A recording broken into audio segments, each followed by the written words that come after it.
Well, we're going to move into a different topic, totally Ooh, different, ooh, but okay. death. So, death is this topic that I've just been free flowing and talking about more. I too turned 40 last year. So, Ooh. you're like looking at life different, Yeah. and death is a topic that we often avoid openly discussing in our society. Yet it's something that we all face at some point in life.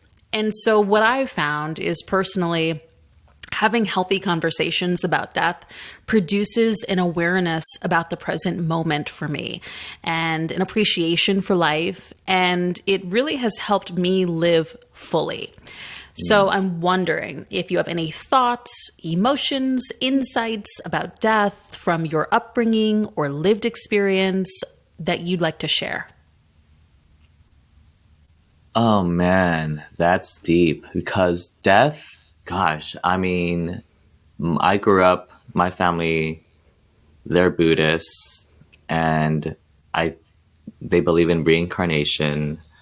And I remember when I was bullied so much in like junior high, even high school too. I used to think about death in such a crazy way where like, oh my God, if I die, I am going to haunt these people and, and just make their lives miserable. And that would be so, and it was just a funny way of thinking about like, oh my gosh. Um, but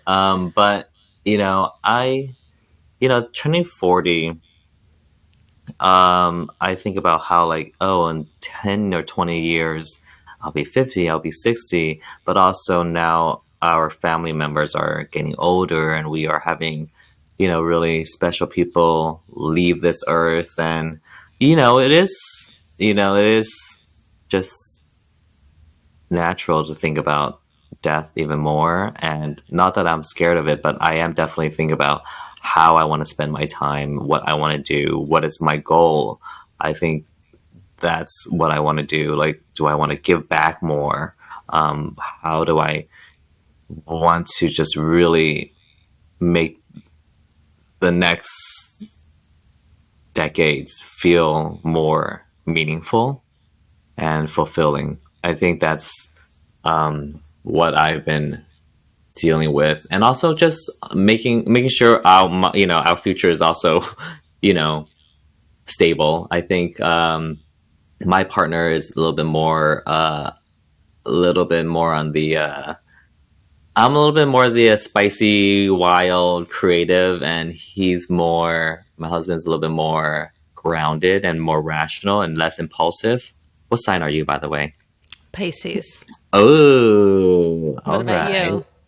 I'm an Aries, But so what's I your rising sign?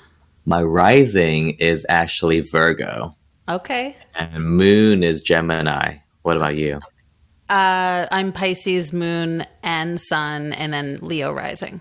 Wow. Okay, so you've got some fire. Yeah, but you are about to like Aries this year. Whew, like What is during up? I mean, like eclipse season. Like we're about to have some big energy.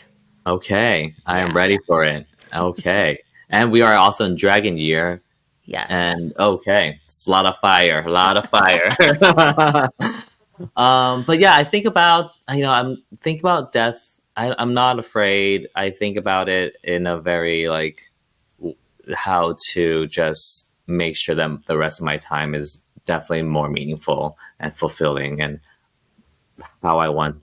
Just think about net before it was always like in my 20s 30s it was more like what am I gonna do, like I hope I have this stable great job. I don't know, I was so insecure, I was so shy, I was such an introvert, and now I'm just blossoming into the more extroverted side of me and really just having fun with that and just enjoying everything.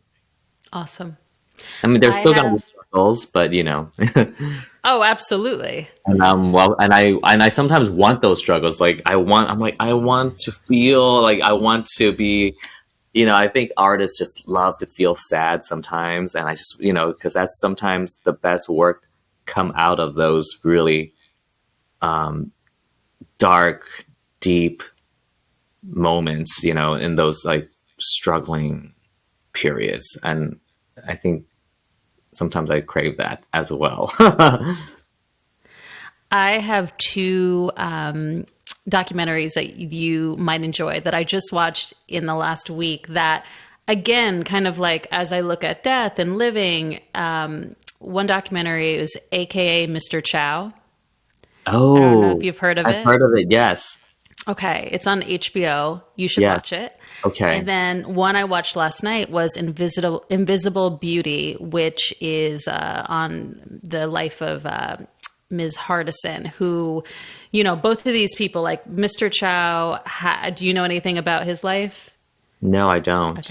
So, restaurateur, Yeah. actor, Studio 54 days. Now Yes. he's an artist that goes by M. I mean, just has, and she, Hardison was in the, black woman model back in, 70s, 80s, just like changing, open the doors for Iman and, Tyra and, Naomi and, equality for the modeling industry. So anyway, both of these films I think you should watch because they just resonated with me and kind of like with our energy of like, what's our next chapter? What are we Yeah. doing? I am Yeah. here. Yeah. I am ready. I am in control. I mean, or I am ready. Whatever you throw at me. Yes. Yeah. Okay. I'm writing those down. Okay. I remember seeing, watching previews on Mr. Chow. And yes, he owns Yamashiro? He owns Mr. Chow's. Mr. Chow's. Oh, Which okay. is, in New York, in LA, in Okay. Miami. I've never been. I need to go. Now that I've watched this book, I just want to support this. He's 85 and he's like, he's lived 20 lives and he's now an artist. It's just like, and same thing with her. It's magnificent. I love that, we can still continue to grow and become so many different, you know, characters, or not characters, just different. Yeah, I mean, different, and adapt these different personalities or careers, or whenever we want. We are just. I think that's why I think it's important just to be curious, stay curious, and